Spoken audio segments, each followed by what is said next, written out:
Welcome to another episode of The FWOT Show. I'm your host, Rob Steele, and boy, do we have a lot of stupidity to get to this week. Seriously. So, let's start off with Donald Trump going to the United Kingdom. Well, he thinks he's going to go address Parliament. Parliament, which for those of you who don't know is the United Kingdom government, they said, why no? No, he's not going to be talking to us. We thought it was a bad idea for him to talk to us before the ban on travel that he put up. Now we think it's an even worse idea. Spectacular. Oh, by the way, did you notice when the Prime Minister of the United Kingdom, Theresa May, she came over a while back and had a nice talk with the president? And there was part of her visit where she took a walk with him outside the White House and he held her hand the whole time. Now, the reason he claims he did this is because he has a fear of slopes. Really? I'm sure Korea's going to love that. Honestly, I wouldn't have known about that term if it weren't for Jeremy Clarkson, but I digress. You know what? They were walking on a fairly flat surface at the time.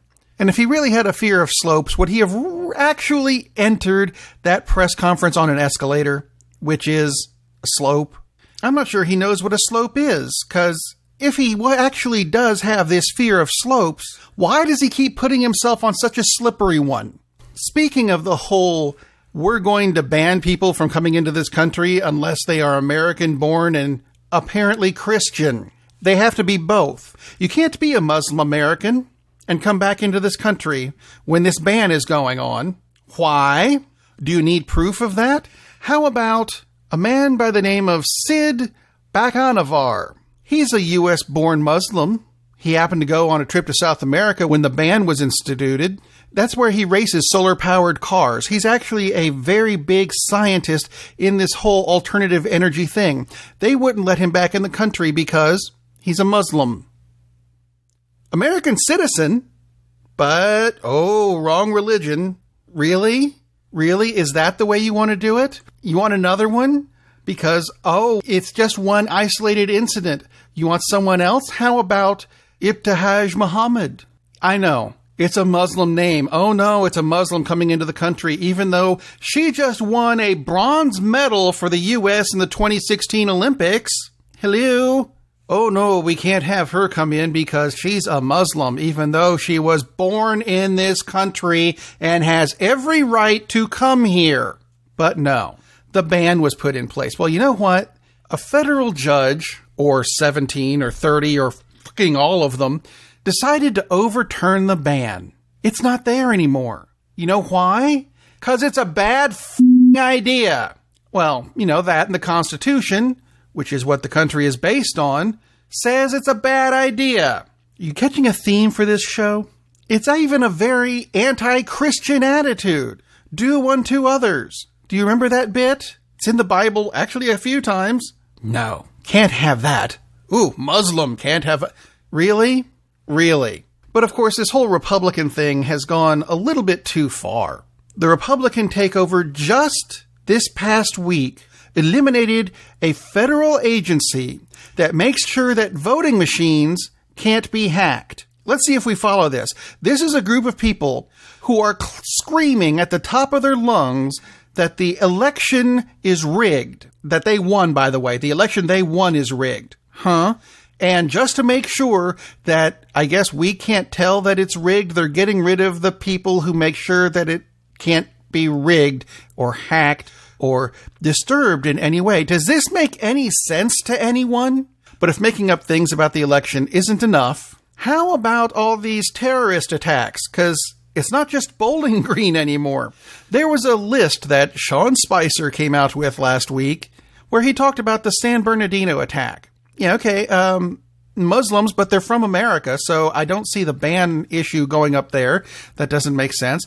The attack in Boston by those white guys, and the attack in Atlanta. You remember the attack in Atlanta? Yeah, I don't either, because I don't think there was one. But don't take my word for it. How about taking the word of Shepard Smith from Fox News? In short, the president's assertion is false.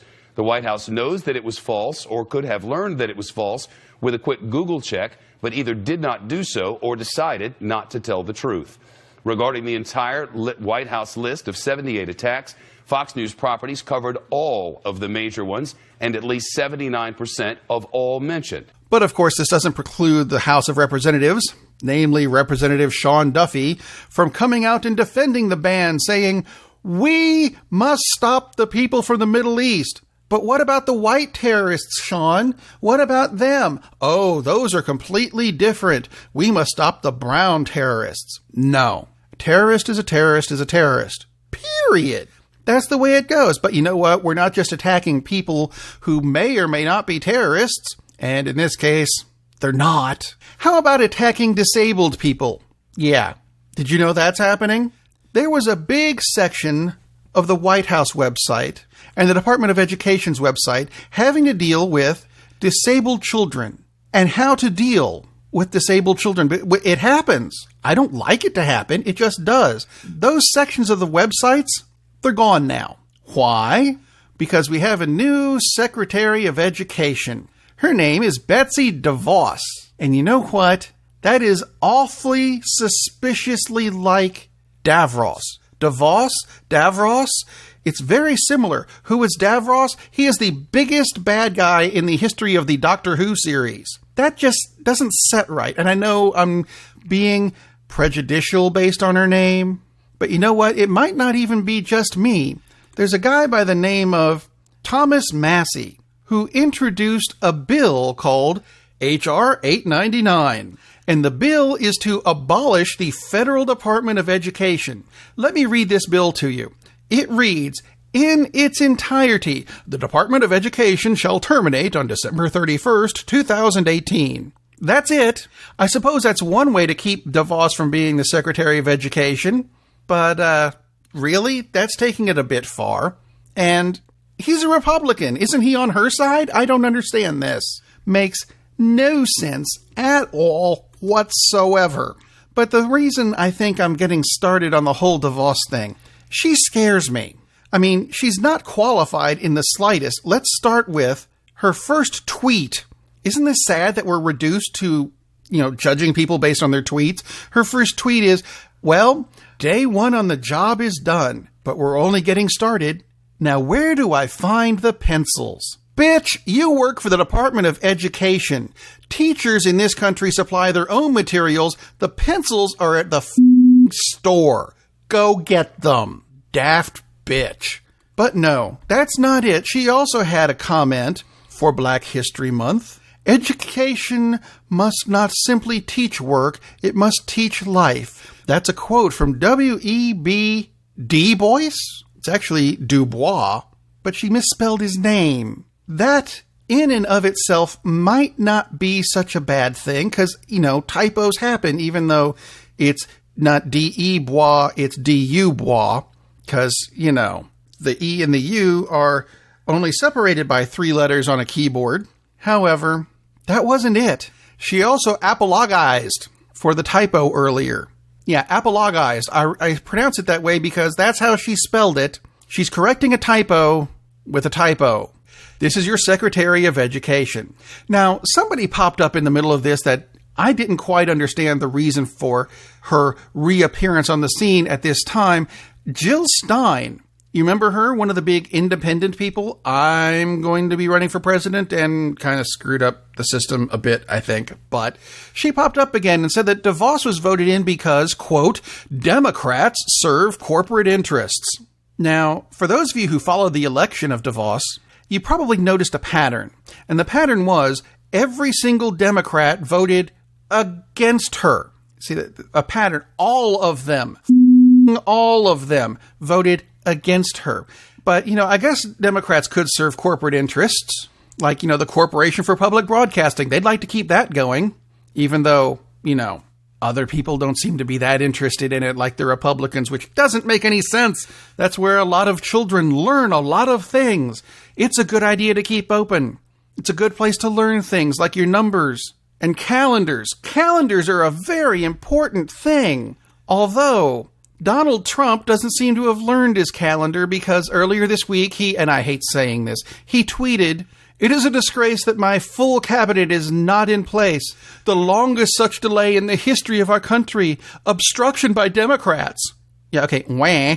And let's follow this up with, he tweeted this on February 7th. This is actually completely false, because if you look back at some of the previous presidents, let's say, I don't know, Bill Clinton didn't have his in place until March 11th. George H.W. Bush, the first one, the good one, March 17th. Obama didn't have his until April 28th. And you're whining about not having it on February 7th. Bitch, shut up.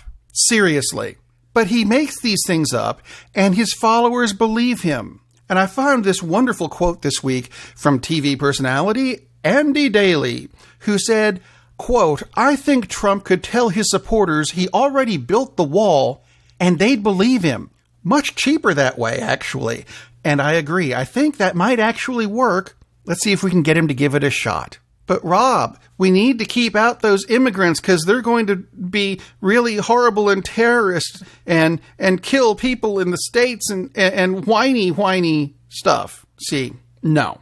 A lot of people are having trouble with the Muslim concept because it's a religion from the Middle East, and those Middle East religions are dangerous, man. Well, you're thinking of Islam. But I think you're forgetting the most dangerous religion of all. The one that conquered, raped, and pillaged its way across Europe and even the United States. Because I think a lot of people forget Christianity is from the Middle East as well. Oops. But that's okay. Donald Trump has a way of confusing a lot of people.